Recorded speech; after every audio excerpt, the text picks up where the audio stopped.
উত্তৰ পূৰ্বাঞ্চল সংখ্যালঘু ছাত্ৰ সন্থা চমুকৈ নেমচু বিটিআৰ নেমচুৰ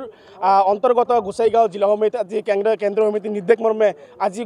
গোটেই বিটিআৰ তথা উত্তৰ পূৰ্বাঞ্চলত যিমান জিলা সমিতি আছে সকলোৱে আজি যি ৱাকফ সংশোধনী বিলৰ যি আইন আনিছে আচলতে যি গৃহীত কৰিল এই আইনৰ আমি তীব্ৰ ভাষাৰে বিৰোধিতা কৰিছোঁ আৰু এই আইনৰ আমি কোনো মুঠে আমি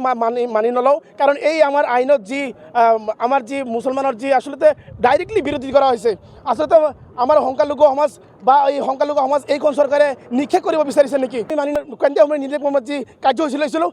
অনাগত দিনত আমি ধাৰাবাহিকভাৱে আমি কাৰ্যসূচী আমি লৈ থাকিম যিমানলৈকে আমাৰ এই বিধেয়কখন আকৌ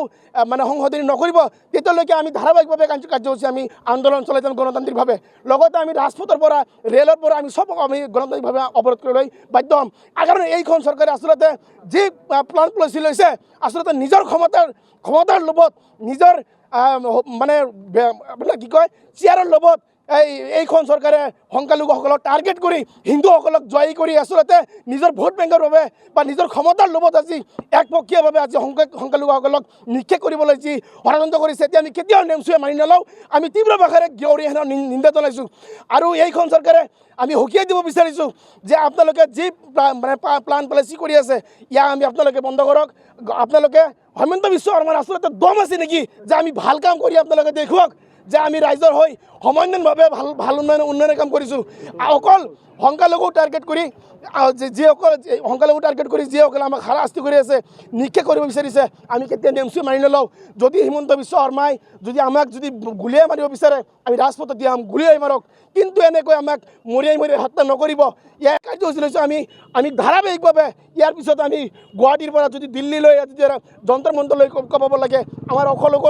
সংখ্যালঘু ৰাইজ নেমচুৰ লগত আছে আমি গোটেই বিভিন্ন দল সংগঠনৰ ৰাইজে আমি একত্ৰিত হৈ আমি এই গণতান্ত্ৰিক আন্দোলন কৰিবলৈ বাধ্য হ'ম আৰু বিজেপি চৰকাৰক আমি সকীয়াই দিছোঁ যে এনে ৰাজনীতি নিকৃষ্ট ৰাজনীতি যেন নকৰে আপোনাৰ আচলতে আপোনাৰ যি কাৰ্যকলাপ সেই কাৰ্যকলাপ শেষৰ ফালে 2026 যি আপোনাৰ বিধানসভা নিৰ্বাচন সেই নিৰ্বাচনত জয়ী হোৱাৰ বাবে RSSক সন্তুষ্ট কৰাৰ বাবে নাগপুৰক সন্তুষ্ট কৰাৰ বাবে আজি সংখ্যালঘুসকলক টাৰ্গেট কৰি নিক্ষেপ কৰিব বিচাৰিছে এই আমি কেতিয়া মানি নলওঁ তীব্ৰ ভাষাৰে অৰিহণা দিছোঁ নিজে জনাইছোঁ এনে মুখ্যমন্ত্ৰী আমি আজিলৈকে দেখা নাই জন্ম হোৱাৰ পিছত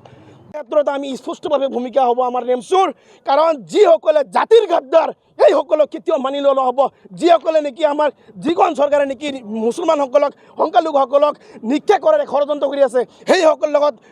মিতিৰালি কৰি এই ৰাজনীতি নিজৰ স্বাৰ্থৰ বাবে যি ৰাজনীতি কৰি আছে তেওঁসকলক আমি সকীয়াই দিছোঁ যে আপোনালোকে এই স্বাৰ্থপৰ ৰাজনীতি বন্ধ কৰক অন্যথাই কিন্তু পৌষতে খাবলৈ নেমচুৰ সাজু হৈ থাকিব আমি জনামতে আজি UPPL চৰকাৰ বা বিজেপি চৰকাৰত যিসকল সাংসদ আছে তেওঁসকলে কিন্তু শাসক পক্ষক কিন্তু আচলতে ভোট দান কৰিছে এই ভাষাৰে মানে ইয়ালৈ আমি তীব্ৰ ভাষাৰে নিন্দা আৰু গৰিহণা জনাইছোঁ কাৰ্যসূচী যদি কোনো চৰকাৰে যদি এইখন চৰকাৰে যদি কাণ সাৰ নিদিয়ে আমি নিশ্চয় আমি আইনীভাৱে আমি আশ্ৰয় ল'বলৈ বাধ্য হ'ম ইতিমধ্যে হয়তো আমাৰ কেন্দ্ৰীয় সমিতিৰ লগত আলোচনা চলি আছে আমি ৰাষ্ট্ৰপতি ভৱনত আমি এক কিস্মান পত্ৰ দিয়াৰ বাবে আমি সাজু হৈ আছোঁ লগতে যদি আমি গণতান্ত্ৰিকভাৱে ইয়াতকৈ ভয়াৱহ